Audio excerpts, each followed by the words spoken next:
여러분 문제 풀다가 말했죠. 7번입니까? 한번 보시죠. 예, 조금 시차는 오래됐습니다. 2005년 서울시 9급인데요. 122쪽입니다. 접속부사 이렇게 이거 말고도 그 위에 문제 뭐 쭉 있어요. 그러니까 여러분 한번 생각해 보면은 접속부사를 넣는다는 것은 앞과 뒤에 문장과의 관계를 어느 정도 이해하고 있는가, 그리고 기본적으로 주어진 접속부사는 어떤 성격을 띠고 있는가에 대한 평가 문제입니다. 보시죠. 신화의 내용이 황당무계하다는 것은 누구나 인정한다. 현실의 세계에서는 상식적으로 불가능한 사건들이 신화의 세계에서는 아무렇지도 않게 전개된다. 기획에 들어갈 말이 이제 뭘까 한번 찾아봅니다. 뒤에 문장을 봐야겠죠. 신화는 현실적인 이야기가 아닌 상상 속의 이야기일 뿐이라고 치부되어 왔다. 왔다는 참고하고, 이런 표현들은 우리가 서두에 많이 오죠. 어쨌든 앞뒤 둘째 셋째 문장에 보면은 신화의 세계에서는 아무렇지 않게 전개되고 불가능한 사건들이, 다음에 신화는 현실적인 얘기가 아닌 상상 속의 이야기라는 것은 어떻습니까? 앞뒤 문맥이 자연스럽게 전개되면서 인과관계로 해석이 될 수도 있습니다. 그리고 보다는 그래서가 적절합니다. 4, 5번에 하지만 얘는 아니에요. 왜냐면 하지만은 역접관계인데 역접관계가 반대로 돼야 되는데 그게 아니거든요. 그래서 지금 어느 정도 2번 아니면 3번으로 연결을 지을 수 있고, 그럼 2, 3번 딱 눈여겨보면 얘네 들어갈 게 뭐요? 둘 다 하지만이죠. 그러면 계속 봅니다. 얘네 하지만 하면은 그 첫 번째 단락은 무엇이다? 신화는 뭐다? 상상 속의 이야기다. 뭐 이게 지금 그래서 뒤에 나오는 결과 아니겠습니까? 그러니까 첫 번째 단락의 핵심을 신화는 상상 속의 이야기다, 이런 얘기예요. 그러면 뒤에 그렇게 볼 일 아니다, 이렇게 부정을 딱 했죠, 그죠? 니은 바로 뒤에. 그러므로 하지만 하는 역접이 확실하고요. 2번 3번 하나는 이제 디귿의 그리고냐 따라서냐 이겁니다. 쭉 갑니다. 신화의 내용은 현실적으로 분명히 존재하지 않은가? 신들이 만들었다는 세계가 있고 인간이 있으며 산천초목에 있다. 제도가 있고 풍습이 존재한다. 신화의 내용은 어김없이 있는 것이다. 그러니까 앞단락에 대해서 신화의 내용은 상상 속의 이야기만은 아니다라고 부정해가면서 신화의 세계는 있다, 이렇게 얘기하고 있죠. 마지막 문장 볼까요? 신화의 내용이 황당하다고 부정할 수는 없는 일이다.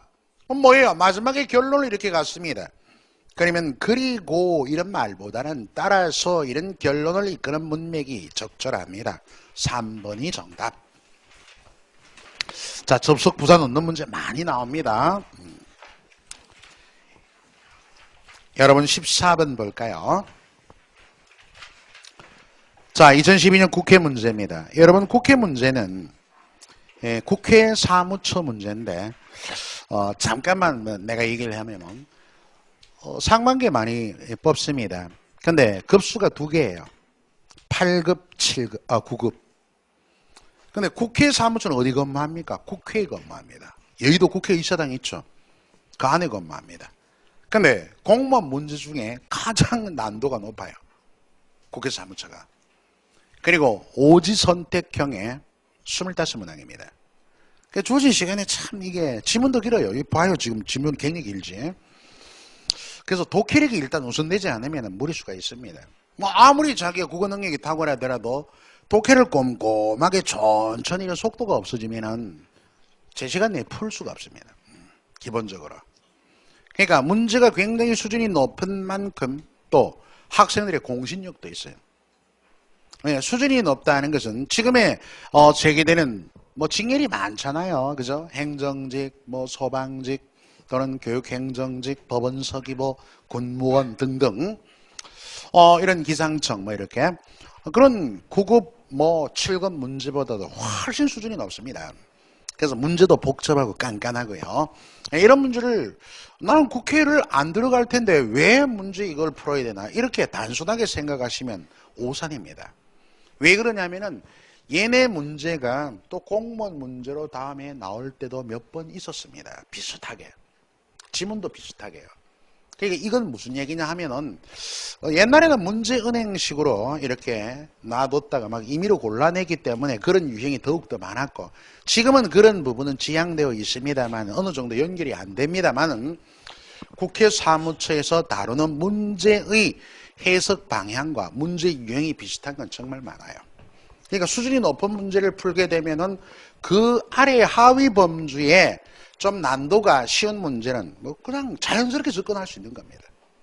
그래서 이 문제를 꼭 내가 국회에 들어간다 안 들어간다, 이 국회 시험을 친다 안 친다와 문제를 공부하는 것은 별개의 문제라는 거야. 무슨 얘기인지 알겠죠? 그래서 공무원 시험 문제에 나온 문제는 되도록이면 다 풀어보는 게 유효합니다. 많이 푼다, 여기도 함정이 있습니다. 장점은요, 다양한 유형을 접목할 수 있고 문제 해결력을 따라서 높일 수 있다, 이런 가장 평범한 일을 할 수 있지만, 자칫 무엇을 범할 수 있냐면 이런 문제 답은 이것이더라, 선입견에 편견에 집착될 수 있어요. 그런데 문제는요, 해마다 다른 방향으로 진화되고 유도될 때가 많거든요. 그러면 이런 문제 내가 봤던 문제, 이렇게 답이다 하니까 답이 틀렸거든. 왜 이러냐 보니까 문제 유형이 선택지 구성이나 다르더라 말이야.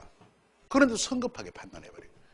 그러니까 문제를 반드시 많이 풀어서야만 좋다라는 것은 그만한 함정이 있을 수 있다는 것 한번 참고하시고요. 보십니다. 자, 보기 글이 일단 있어요. 그리고 가나다라 마해서 지문이 하나 쭉 나옵니다. 이 쭉 보시면 가나다라 마, 그게 제시문은요, 수필을 쓰는 과정입니다.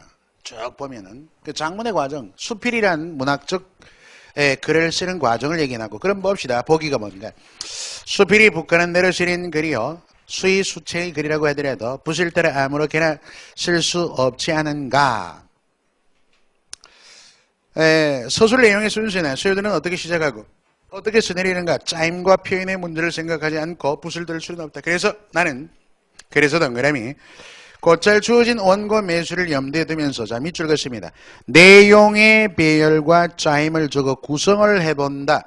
지금 여기 보기는 우리가 작문 단계에서 수필도 문학적인 글일 뿐이지 글 쓰는 일반적인 과정을 한번 생각해 보면은 구성 단계야. 이해되셨죠? 그러니까 이 재료를 모아가 주제 설정하고 재료를 모아다가 구성하는 단계다. 배열하고 배치하고 개요표 만들고 이런 구성 단계예요. 그렇다고 소설과 같이 세밀하게 터치하는 것이 아니고 가벼운 지필 플랜을 세우는 것이다. 플랜이 구성 아니겠습니까? 플랜이 계획이죠. 그러나 보다 고심하게 되는 것은 서두를 어떻게 쓰느냐, 밑줄. 여기서부터 지필이 들어갈 수 있죠. 서두. 그래서 제가 여러분 같이 작문 우리 공부하면서도 서두 쓸 때는 잘 모르겠거든 화제된 정의를 내려봐라. 그죠? 또 거기에 대한 뭐 일반적 견해를 한번 언급해봐라. 이런 식으로 얘기를 드린 바 있습니다. 그러니까 지금 보기의 글은 구성, 글을 쓰는 단계에서 구성의 단계, 이제 막 글을 첫 문장을 시작하려는 단계, 이에 대한 얘기를 하고 있습니다. 가, 나, 다 쭉 읽어보고 라번부터 볼까요? 제재가 정해지면 이거 소재 설정 제재, 그러니까 재료 수집이 됐죠. 이 제재들은 내가 글을 통해 나타내고자 하는 의도, 즉 주제에 따라, 왜? 주제를 보다 효과적으로 표현하는 게 뭐더라? 그게 구성이거든요. 질서 정연하게 자리 잡도록 하는 게 구성입니다. 물론 글감이 먼저 주어지고 거기에 알맞은 주제를 찾을 수도 있고, 이미 주어진 주제가 가지고 적절한 글감을 찾을 수도 있다. 주제가 정해지면 어떻게 쓰느냐가 문제다. 이렇게 돼 있죠. 여기 보면은 라번 뒤에 들어가면 가장 적절해요. 쭉 읽어보시면 그랬습니다. 그래도 여러분들이 가나다라 할 때 다 읽어볼 필요도 없고, 이건 수필을 쓰는 과정, 즉 작문의 과정에 대한 얘기, 단계를 먼저 보기의 단계를 파악해서 접목을 시키면 큰 무리수가 없네요. 16번 볼까요? 국회, 역시 국회 문제네. 근데 내가 말씀드렸듯이 이런 문제 똑같이 나온 거는 거의 희박하지만 요즘에서는 문제풀에 저장해 놓고 그걸 이제 의뢰받은 교수가 그걸 이제 뽑아서 약간의 변형을 가지기 때문에 창의적인 문제가 나올 수 있습니다. 지금의 국가고시센터의 그 문제 출제 유형 그래요. 나중에 여러분께 단계로 점점 밟아가면서 그에 대한 얘기도 좀 얘기를 해드릴게요. 지금은 우선 봅시다. 보기의 문장이 들어가기에 가장 적절한 위치. 그럼 보기가 무슨 내용인지 알아야 돼요. 그거부터 염두에 두셔야 되겠죠. 보기가 합니다. 그러나 동그라미. 여러분 한 문장이 나오든 단락이 나오든 접속부사는 매우 중요한 성격을 띈다. 그죠? 그러나 현대사회로 접어들면서 정치, 경제를 비롯한 사회의 모든 분야가 개인보다 사회를 중심. 자, 밑줄 긋습니다. 개인보다는 사회를 중심. 그럼 보기에서 그죠? 보기에 지금 그러나와 개인보다 사회의 중심이라면은 그러나가 이끄는 문장이 지금 뭐예요? 사회 중심으로 나갔다면 그러나 앞쪽에 나올 내용은 어떤 내용이 돼야 됩니까? 개인 중심이다. 이게 나와야 돼요.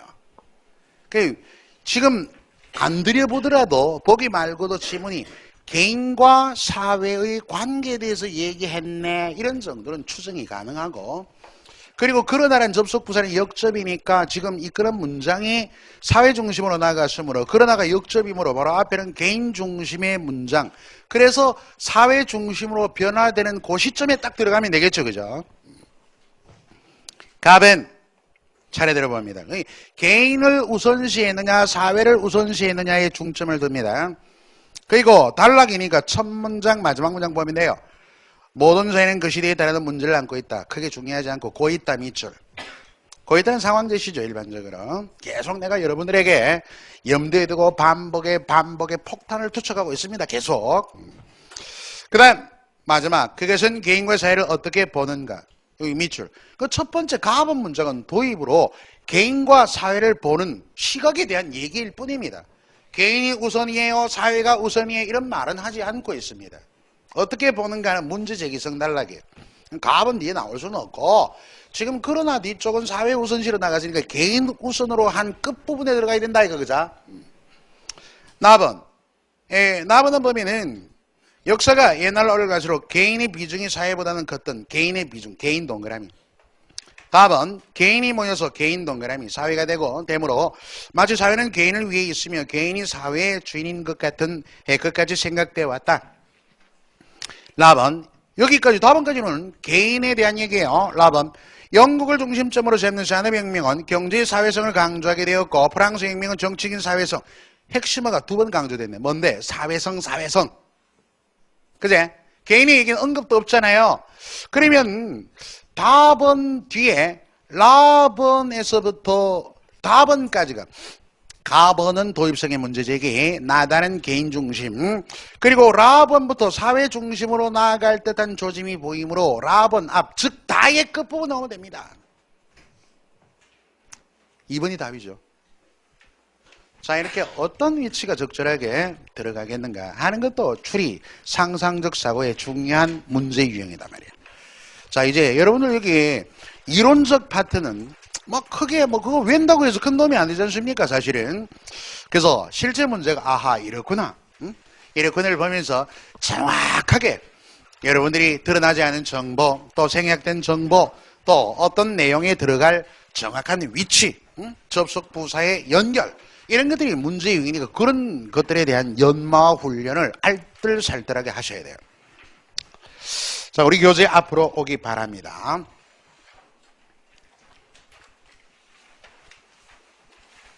그 생각으로 푸는 문제 중에 여러분 105쪽 봐봐. 105쪽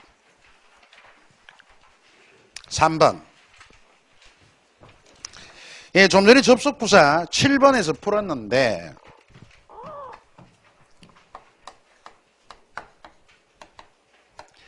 이 문제는 접속부사 넣기에 아주 전형적인 문제입니다. 요거 하나 터득하면 접속부사는 어느 정도 가만히 되지 않을까 싶습니다. 자, 한번 보세요. 여기는 특징이 하나 있습니다. 그래서 단락이 1번 단락, 첫 번째 단락이 있고 두 번째 단락이 있어요. 세 번째 단락이 있습니다.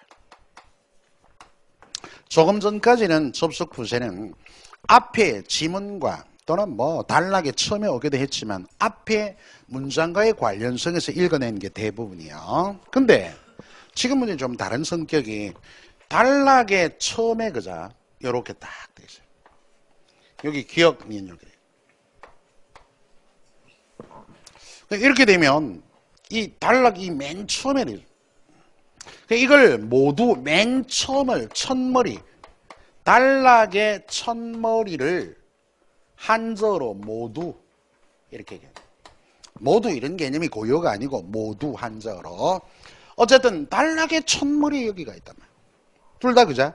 그 문제 그렇잖아요. 그렇다면 이 단락의 첫머리의 접속 부사가 이제 온다면은 이 접속 부사의 성격은요. 여기 1번 단락 여기 들어갈 기억 같은 경우에 앞단락에 바로 앞단락 뭐와 관련되냐면 앞단락의 주지 즉 소주제문과 관계된다는 것을 알아야 돼요. 소주제문과 관계되는 거지 뒷받침 문장과 관계되는 거 아닙니다.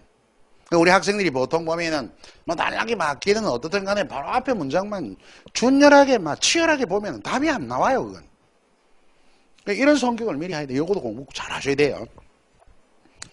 단락의 맨 처음에 접속 부사가 있잖아요. 두 번째 단락. 세 번째 단락도 있죠. 그러면 기억에 단락의 첫머리에 오는 접속 부사가 가로가 딱 되어 있을 때 넣을 때는 여기 앞단락이 1단락이죠. 첫 번째 단락은 소주제문과 뒷받침 문장이 있겠지 반드시. 그죠? 그 둘 중에 뭐 뒷받침 문장이 아닌 소주제문 즉 주지와 상관된다는 얘기입니다. 그럼 1단락 잘 보세요. 1단락에 문장이 몇 개인데 첫 번째 문장이 하나 있고 두 번째 문장이 있어요. 그죠? 1문장, 2문장 이런 것들이 글의 구조적 독해를 통한 뭐다? 바로 내용까지 아우르면서 여러분들이 구조와 내용의 성격을 아우르면서 접속 부사를 넣는 추론적 파악의 핵심적인 문제입니다.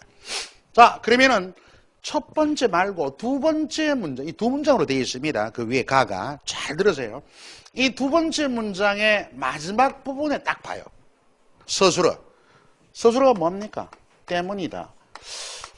전략적 독해의 첫 번째 방법 가운데 하나가 가시적 정보를 활용하랍니다. 때문이다. 뭐 어제부터 시작해서 제가 한 대여섯 번 얘기했을 거예요.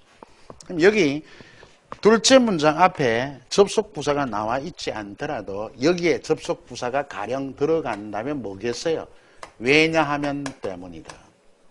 되겠죠? 이게 서술어는 생략될 수가 없어요. 왜냐하면 접속 부사는 생략될 수 있지만 글쎄 서술어는 생략되면 문장의 뜻이 안 되는 걸 때문이다 나와 있으면 앞에 왜냐하면 없더라도 이걸 있는 것처럼 이렇게 파악해내는 걸 뭐라 그래? 능동적 독해라 그러는 거야. 그리고 제가 얘기했습니다. 문장에서 왜냐하면 때문이다라는 성격은 뭐다? 예를 들어 이게 주장하는 글이라면 논거가 되죠. 논거. 그저 근거되잖아요. 근거나 이유. 논거예요. 논거. 그래서 이 문장과 첫 번째 문장과 이 문장과의 문장과의 관계. 아까 단락과의 관계 이런 거 공부했잖아요. 그럼 뭔데? 이게 논거. 응?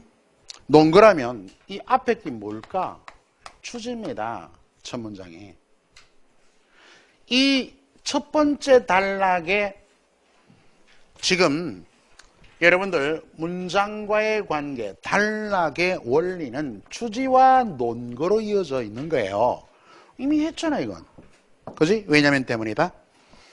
그러면 여기가 추지예요. 첫 번째 단락. 따라서 지금 여기 기억에 들어갈 말은 두 번째 문장과 때문이다. 이 문장과 관계를 맺는 게 아니라고 그랬잖아. 단락에 처음에 올 때는. 그러면 첫 번째 얘와 얘가 관계가 된다는 거예요. 얘가.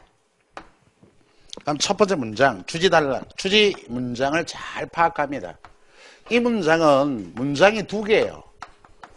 소주제문이 두 개가 아니고 겹문장이란 말이야. 그게 보면은 한번 보세요. 어떤 단어가 어떤 의미를 가지고 있는지는 국어사전을 보면 자 서술부를 봅니다. 서술어만 고르지 말고 문장이 복잡하게 되어 있으면 서술부를 보여요. 서술부가 쉽게 찾을 수 있고 밑줄 또 동그라미 또는 대등 그자 대등을 의미하죠.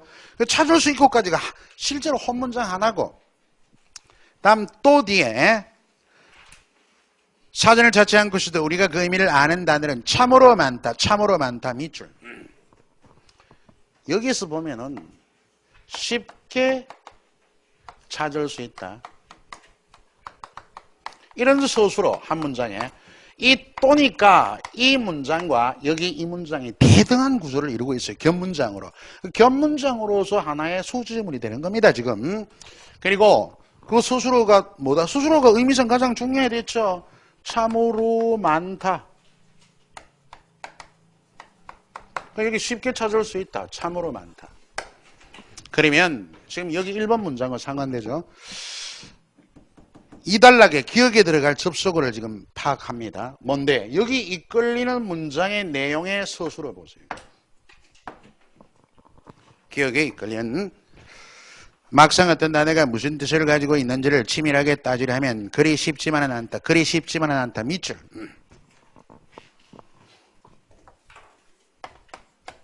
그리 쉽지만은 않다. 그리 쉽지만은 않다. 그러니까 단락의 첫머리에 오는 서술에는 앞단락의 소주제문과 상관을 가집니다. 그러면 첫 번째 문장이 이런 구조에서 문장에서 가장 중요한 의미 성분은 서술어예요. 쉽게 찾을 수 있다. 쉽지만은 않다. 이 뭐예요 이게? 반대. 그죠? 답은 끝났죠. 기억에 들어갈 접속 부사는 뭐다? 그러나 4번이 정답이에요. 빨리 풀면은요 1초면 풉니다. 훈련되면은. 그러니까 여러분들이 이게 정답률이 이게 실제 문제인데 2003년도 문제였어요. 근데 얘가 이제 정답률이 그 당시에 13%였습니다. 어렵다 그러고 와 난도 높다 그러고 여러분들이 문제가 나오면 있잖아. 여러분은 문제를 풀이해야 됩니다. 그래야 득점이 돼요. 가끔 가다가 이런 친구들이 이제 수업 막 시작했을 때 야, 최지평 선생님 수업하는데 너무 국어에 난 기본도 안 돼 있는데 수준이 너무 어렵게 강의하신다. 내가 이번에 강의하면서 그런 얘기를 했잖아. 가장 쉽게 너가 알아듣도록 내가 수업을 해줄게. 이렇게 말씀을 드렸습니다. 그래도 잘 모르겠거든 훈련을 좀 하셔야 됩니다. 공부하셔야 돼요. 그죠? 뭐 자기가 공대 나왔다. 이과다. 이거 중요하지 않습니다. 제가 가르치는 내용을 보다 더 집중해서 정확하게 해석하고 이해했는가. 이게 바로 여러분 점수로 바로 가는 거예요. 그리고 뭐 거짓말 할 것도 없죠. 뭔데? 기출된 문제 유형이 가장 객관적인 정보를 풀이하면서 제가 지금까지 뭐 여러 가지 얘기를 하면서 이 문제 푸는데 굉장히 많은 다양한 이해들을 하고 있죠. 지금 뭐 전부 다 얘기했던 문제는 요거 하나 더 얘기하면서 그리고 이런 서술어를 활용해서 찾는 방법. 그리고 이게 정답률이 13%였으면 87%가 틀렸다. 100명 중에 87명 틀렸고 13명은 그중에 10명은 샤머니즘. 무슨 얘기인지 모르겠습니까? 샤머니즘. 모르는구나. 힘내세요. 샤머니즘으로 풀어줄 겁니다. 신이여 날이소서 볼펜을 굴렀다거나 꼭 이렇게 해설을 달아야 쉽게 말하면 일본어로 얘기해 겐또로 풀었단 말이에요. 어쩌다가 맞췄단 말이야. 한 3%만이 정확하게 알고 해석했겠지. 저는 가르치는 입장이기도 하지만 완벽하게 이 문제를 얼개를 뜯어서 여러분의 해결 논리를 갖다 놨습니다. 이런 과정이 훈련돼요. 이런 과정이. 야 여기 답이 저것이다 이것이다. 수학처럼 딱딱 부러지는 어학 문제 그런 게 드물어요. 국어 문제 특히 그랬습니다. 그래서 이런 문제 해결을 하는 과정이 학습된 이건 뭐라고 수리적으로 얘기는 할 수는 없지만 이것들이 문제를 해결하는 능력입니다. 그렇게 가야 돼요. 자, 앞으로 자신감을 가지고 하나하나 터득해 가기 바랍니다. 자, 해서 우리 접속부사 문제 한번 풀이하면서 굉장히 입에다 힘을 많이 줬습니다. 106페이지 한번 또 하나 새로운 단원으로 한번 이어갑시다. 자, 상황에 추리해서 1번 있잖아. 1번의 D. 지금 우리는 추론적 사고 능력을 공부하고 있습니다.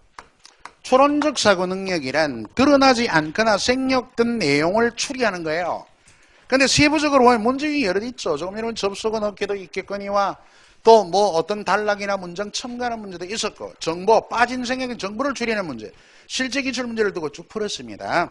그래서 보다 더 정확하게 이해하면서 훈련을 많이 해야 되겠다. 이런 것을 뭐 다른 문제들도 여러분들이 한번 조율해 보시고, 상황의 추리 가운데 사례와 구체적 상황. 요거 중요합니다. 1번이 있어요. 1번. 옆에다 1번 적어놓고. 지문에 제시된 원리와 유사한 구체적인 사례. 자, 동그라미 1번 봅니다. 밑에. 이 유형의 문제를 해결하기 위해서는 역으로 구체적인 예에서 일반화, 추상화 시킬 수 있는가? 이런 얘기. 그 얘기도 될 수 있겠죠. 이런 얘기를 한번 해보겠습니다. 여러분, 김희 독립선언서 아시죠? 우리 학원의 사이트에 가면 그 자료가 나와 있어요. 자료가 나와 있고 무료 강좌가 제가 올라와 있습니다. 이거 위에 딱 동영상에 눌러서 무료 강좌 탁 누르면 최지평 교수의 김희 독립선언서 무료 강좌 이렇게 되어 있습니다. 여러분 교재에 여러 종류의 글의 전문을 갖다 놔서 이 교재 2권에 있습니다. 그걸 그대로 해석한 겁니다. 왜 그러냐 하면은 김희 독립선언서가 지금까지 지문 가운데 가장 많이 나왔어요. 횟수로 셀 수가 없습니다. 왜냐하면 징열이 너무너무 많고, 그죠? 어쨌든 가장 많이 나와서 내가 알기로 100회에서 200회 이상 나왔습니다. 그렇게 나왔다면 얘가 많이 나오면 공부해야 될 거 아닌가 봐. 쉽게 말하면. 근데 뭐가 가장 걸림돌이냐? 한자가 걸림돌이에요. 나왔다면 그게 지문이 거의 국한문 혼용이라지만 거의 80%가 한자입니다. 학창 시절에 김희 독립선언서는 배웠다 안 배웠다를 떠나서 본 적은 있겠죠. 그 시간에 결석을 했던 아파서 양호실이 있었던 간에, 그죠? 본 적은 있었을 거 아니야. 그리고 또 그에 대해서 막 집약적으로 공부하면서 선생님들이 강조하는 한자도 막 쓰범직하고 막 그런 학생도 있고, 어떤 학생은 땡땡이 치고 빵 셔틀하러 왔다 갔다 한 친구들도 있을 거고, 아마도 그건 중요하지 않습니다. 공무원 시험에 많이 나온 지문이면 여러분이 해득하는 게 바른 거 아닌가. 그지?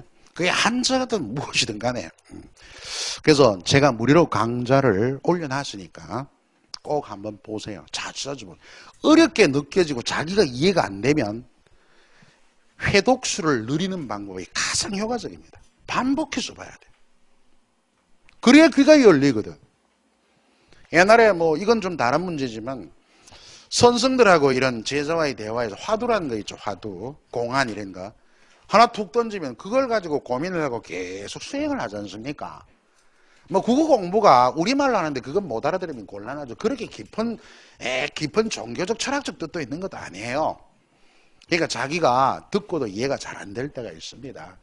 그럴 경우에는 한 반복해서 몇 번 되뇌보고, 반복은 그래서 좋은 학습 중에 가장 기초 학습입니다.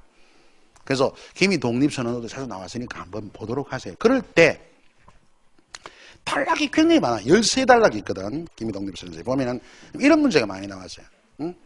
조선의 독립국에 독립군을 선언함과 동시에 쭉쭉 나오죠. 윗글의 주제는. 그럼 주제가 없어요. 뭐가? 주제란 그 개념을 조선의 독립선언 배경과 정당성, 응? 취지, 의. 그 취지, 의, 배경과 정당성은 추상어거든. 그런 말은 하나도 없거든, 그 지문에. 그럴 때 구체적인 내용을 읽고 추상화시킬 수 있는 능력. 이와 같은 얘기입니다. 무슨 얘기인지 알겠습니까? 그러면 단어의 뜻을, 의가 뭔지, 취지가 뭔지, 배경이 뭔지 알아야 무슨 소주제문 알까, 인가배. 그지? 주제를 알고. 그런 이해. 여기 지금 구체적인 사례에 대한 추리도 그와 유사합니다. 단어가 조금 더 확보가 돼야 되겠죠. 일단 그렇게 놓고 3번 보세요. 그리고 사례로 제시된 내용 자체가 과연 정확하고 올바른가 판단. 자, 그래서 구체적 상황의 제시는 굉장히 쉽게 많이 나옵니다. 그 D번으로 얘기한 1번 문제 한번 풀어들면서 우리가 좀 어떤 유형인가에 대한 바른 인식과 더불어 문제에 대한 해결을 갖춰가 봅시다. 아, 1번 문제 상당히 난도가 높네요. 이거 어떻게 풀다 보니까 모두 국회 문제네, 그죠? 어떤 경우에 문제가 어렵다고 느껴질 때는 단순히 지문이 길어서 독해할 분량이 많다 이러면 조금 어려움이 느껴질 때도 있고, 또 지문의 내용이 어려울 때가 있어요. 지문의 내용이. 그 지문의 내용이 굉장히 과학적 지문이나 막 전문적 지문이 되나서 뭐 배경지식 별로, 그러나 배경지식의 어떤 전문적인 그런 걸 묻는 게 아닙니다. 글에 대한 독해 능력을 묻지. 그렇지만 그와 관련된 전문적인 배경지식도 조금은 알고 있다면 도움이 될 거예요. 그래서 소위 이제 국어를 뭐라 그러나 하면은 잡학 이러기도 합니다. 수능에서는 통합교과라 그러잖아요. 그래서 수능에 보면 이렇게 나오는 지문 문제들이 주로 과학의 한 문항, 과학기술의 한 문항, 사회경제의 한 문항, 다음에 예술의 한 문항, 문학의 두 문항 이렇게 나오게 딱 고정돼 있어요, 레파토리가. 근데 그래서 이제 사실적 사고 능력을 묻고 추론적 사고 능력을 묻고 비판적 사고 능력을 묻거든, 문제가. 딱 그렇게 고정 레파토리가 되어 있는데 공무원 문제는 수능은 50문항이지만 공무원 문제는 딸랑 20문항이잖아요. 그래가지고 과학 기술 지문 내고 수능같이 말이야. 그러니까 공무원 문제 알고리즘이 좀 다르단 말이야, 체계가. 그래서 산탄적으로 낼 수밖에 없고 지문도 짧아집니다. 그렇지만 그 주어진 지문에 대한 해석을 바르게 하고 있다. 즉 전문적인 분명한 배경지식 기본적으로 갖춰야 될 것들이 몇몇 있습니다. 그러니까 예를 들어서 과학기술에 많이 나오는 게 카오스 이론이라는 게 있어요. 카오스 이론, 혼돈 이론. 그러니까 지금부터 혼돈 이론 공부해야 되겠다 이런 뜻으로 얘기하는 건 아닙니다. 혼돈 이론이 많이 나오는 편이고 현대 물리학에 대해서도 가끔 한두 문제 나옵니다. 공모 문제 얘기입니다. 그 다음에 사회경제는 사회 문제에서는 주로 노화 문제 많이 나와요. 청년 실업 이런 건 바로 이슈 아닙니까? 그죠? 우리와 직결되는. 그리고 학교 교육의 위기 뭐 이런 것들 주로 지문으로 많이 나와요. 또 이제 경제 문제는 아무래도 스태그플레이션 이런 문제 많이 나오겠죠. 그리고 우리나라의 경제 지표 이런 것들 관련된 얘기, 또 애덤 스미스의 뭐 얘기들 요와 더불어서 언급되는 것들, 또 역사, 사회 역사 관련해서 역사에서는 가장 많이 나오는 게 일본과의 상관관계, 동북아시아 정세 이런 것들이 많이 나옵니다. 주로 지문, 내가 국사시험에 이게 나온다는 얘기가 아니야. 그런 비교적 우리가 좀 이렇게 젊은 지식 청년으로 알아야 될 그런 것들을 조금 더 알고 있으면 상당한 도움이 된다 이런 뜻으로 얘기하는 거예요. 봅시다. 요즘 현대에서 인문학의 위기를 얘기 많이 합니다. 인문학의 위기 들어보셨는지 모르지만 그걸 지문으로 내놨어요. 인문과학의 위기. 인문학은 주로 뭡니까? 바로 인문 그러면 휴머니즘입니다. 사람의 삶과 관련된 철학, 종교, 문학, 사학 이런 것들이 인문학이에요. 근데 우리 요즘에 그 젊은 세대들이 인문학적 사고가 굉장히 희박하다 이런 그것도 이런 인문학의 위기에 대한 일종의 하나의 진단일 수 있습니다. 어쨌든 보자고. 인문학의 대상은 물리적 차원에서 보는 자연현상이 아니다. 자, 그래서 철학적 저서나 문학작품의 경우 그것이 어떤 물리적인 차원을 가지고 있음을 부정할 수는 없으나 그것을 구성하는 언어, 동그라미. 언어는 물리현상이 말하는 것이 아니라 그것이 갖고 있다는 전제되는 의미를 지칭한다. 자, 그 7째 줄 보죠. 결국 있죠, 결국. 하나, 둘, 셋, 넷, 다섯, 6째 줄인 결국 언어적인 것, 즉 자연현상이 아니라 하나의 의미적인 것이 된다까지. 거기 밑줄. 그러니까 여기까지 보면 인문학이라고 하는 것은 언어적인 것, 하나의 의미로 드러난 것을 얘기하는 거예요. 물리적인 것이 아니다는 얘기입니다. 핵심 내용만 얘기하면.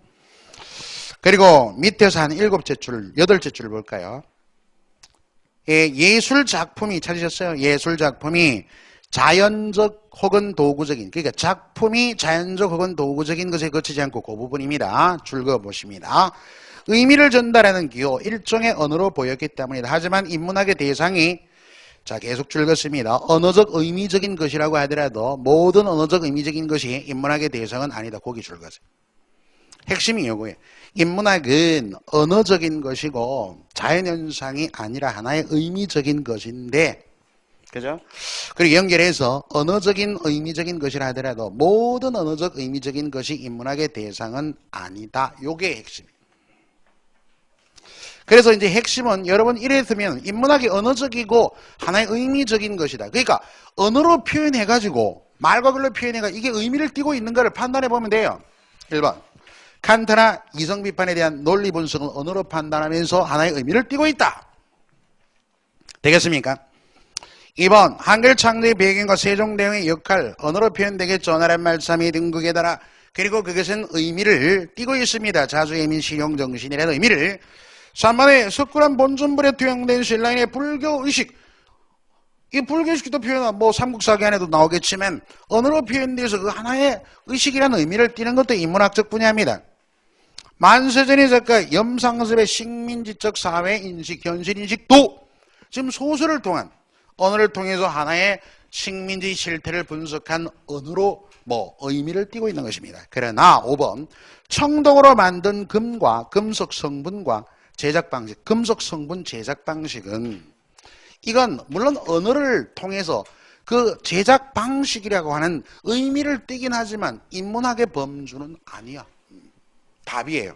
좀 가르는 기준이 조금 모호하긴 하지만 자 그렇게 해서 지금 구체적인 사례에 대한 이해를 어느 정도 하는가 이건 난도가 높다고 미리 전제를 했습니다. 다른 문제도 꽤 있습니다.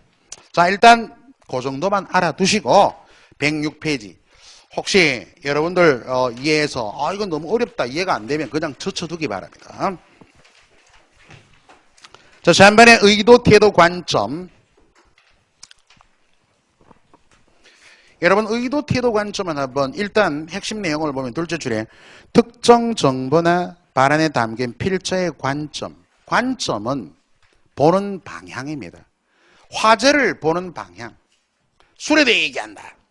그럼 술을 긍정적으로 볼 수도 있고 일단 관점이나 태도는 이 두 가지에서 딱 갈라놓으세요. 긍정적으로 보느냐 부정적으로 보느냐 요걸부터 시작을 하셔야 됩니다. 그게 보는 방향이에요. 나는 술을 부정적으로 보는 사람도 있고 긍정적으로 볼 수도 있어요. 그러나 중요한 것은 필자가 생각하는 관점 방향입니다. 일단 그렇게 두 가지로 판단해서 글이 어떻게 진행되는가를 보면 돼요. 그 다음에 넷째 줄 대개 필자의 관점은 지문에 명시적으로 나타나지 않을 때도 있어요. 그 마지막 봅니다. 글쓴이가 어떤 원리를 가지고 문제를 해결해 나가는지 잘 살펴야 한다. 이건 또 글쓰기 전략과 관련되기도 합니다. 앞에서 우리가 글쓰기 전략의 44쪽에 1번 문제 한번 푼 바가 있습니다. 아침 강의로. 오늘 아침에 아마 풀었을 거예요. 자, 그래서 한번 참고 볼까요? 필자의 의도, 생각하는 바입니다. 그래서 2번 줄 그어놓으세요. 궁극적으로 말하고자 하는 바 이렇게 되면 주제가 돼요. 주제. 필자의 태도는 자 1번에 보면 대상에 대한 어떤 입장, 어떤 입장은 자세를 얘기합니다. 이 사실 태도와 관점은 아주 밀착되어 있어요. 구분하기 조금 어렵습니다. 그러니까 내가 얘기했잖아. 뭐 입장이나 이런 거 알 것도 없고 필자의 태도와 관점은 긍정적으로 보느냐 부정적으로 보느냐 요거 두 개에서 판단을 해놓으라 말이야. 일단 잘 이해가 안 되면 긍정적 부정적 두 개로만 판단하자 이렇게 딱 알아놓으세요. 우측에 여기에서 대상이란 주로 설명하는 화제죠. 화제에 대해서 토픽 거기에 대한 논쟁거리다. 그래서 2번이 중요해요. 금방도 얘기 드렸지만 대상에 대한 필자의 태도 관점은 두 가지 이분법적으로 봐가라. 그러니까 긍정적, 부정적 이렇게도 볼 수 있지만 다른 방향으로 우호적, 비판적, 긍정, 부정, 객관, 주관 뭐 이런 식으로도 이해할 수 있죠.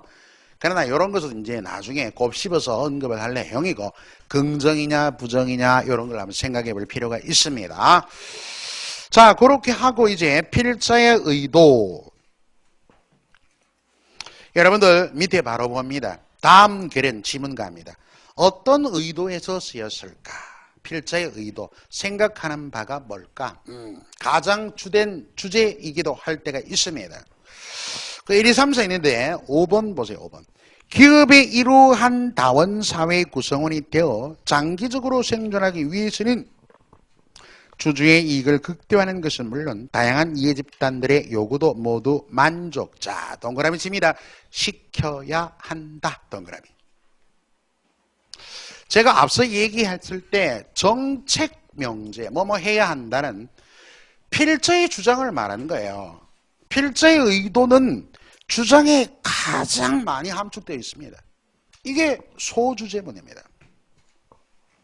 되겠습니까? 그리고 뒤에 문장은 뭐야? 6번 문장은 때문이 되어 있으니까 이건 이 주장에 대한 근거나 이유를 얘기한 거 아닌가?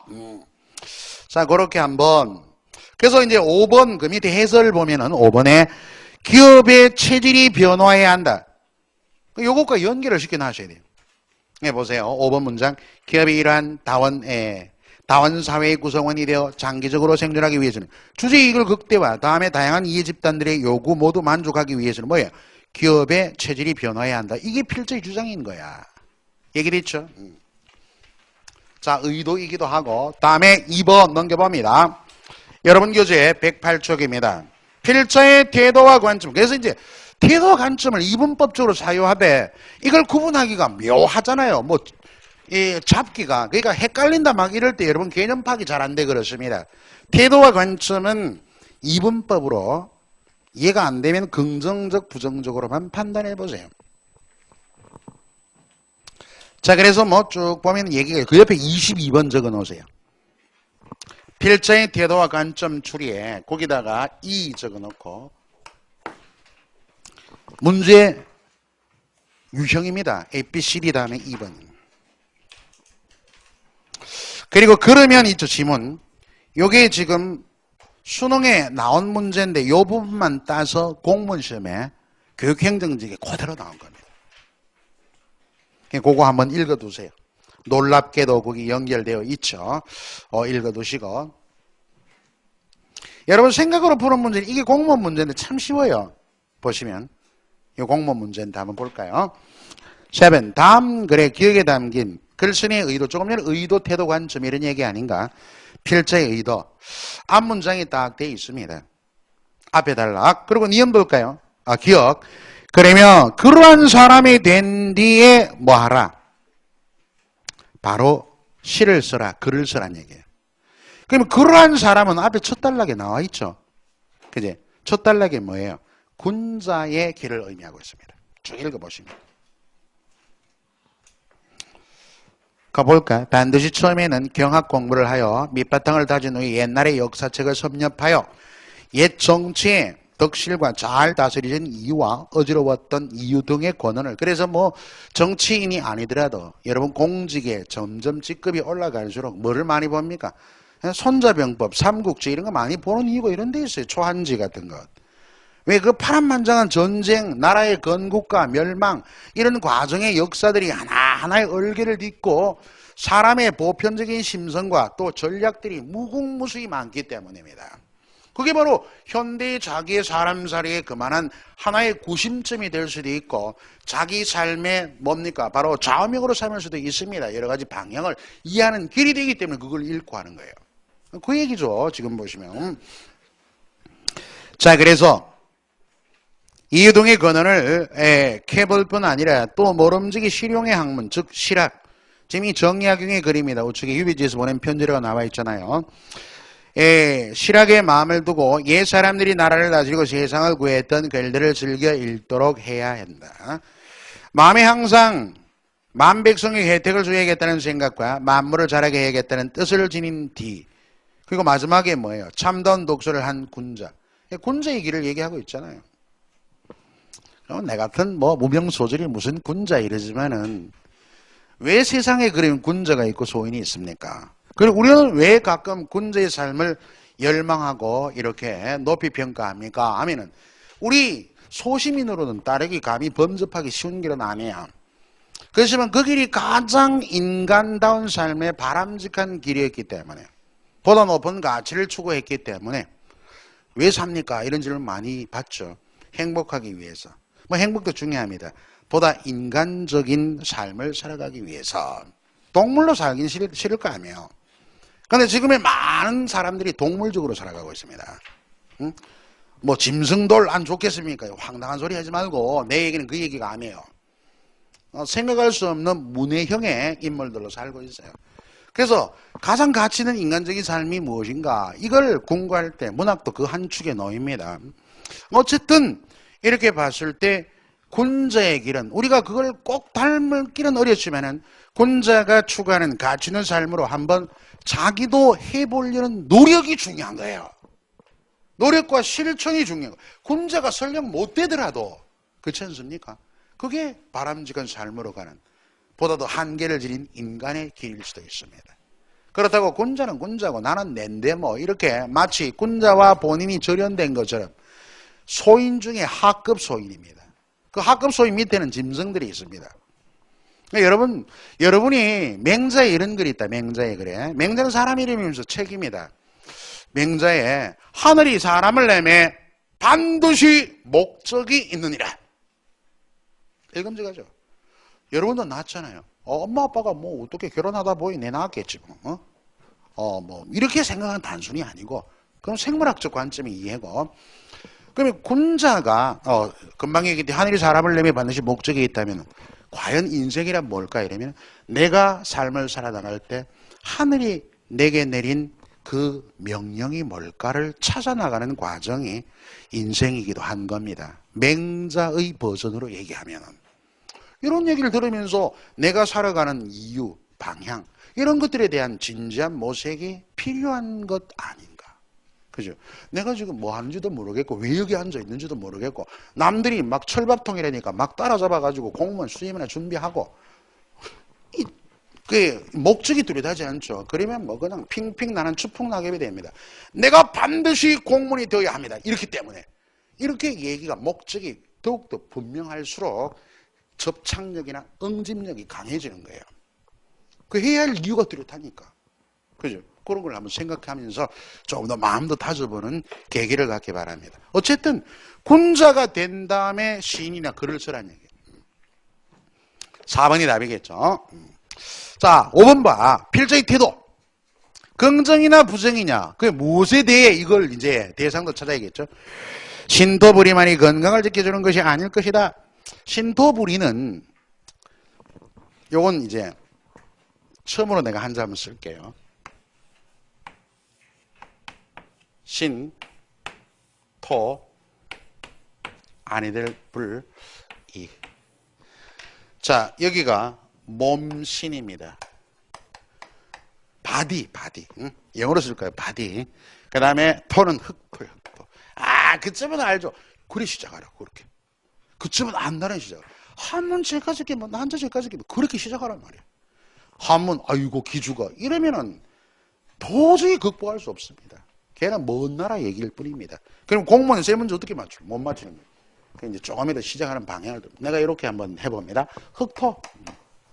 안일불. 아니다. 두이. 몸과 훈으로 해석해 뜻으로 해석해야 되겠죠. 몸과 흙은 두 개가 아니랍니다. 이 말은 뭘까? 그 땅에 난 사람은 그 땅에 나는 농산물을 먹어야 한다. 이런 얘기야. 그게 신토불이야. 배일호라고 하는 나이가 한 50대쯤 되는 7080도 훨씬 넘었을 겁니다. 그 전국 노래자랑에 가끔 나오는 전문 가수가 하나 있어요. 신토부리야 뭐 이런 노래 하시는 분.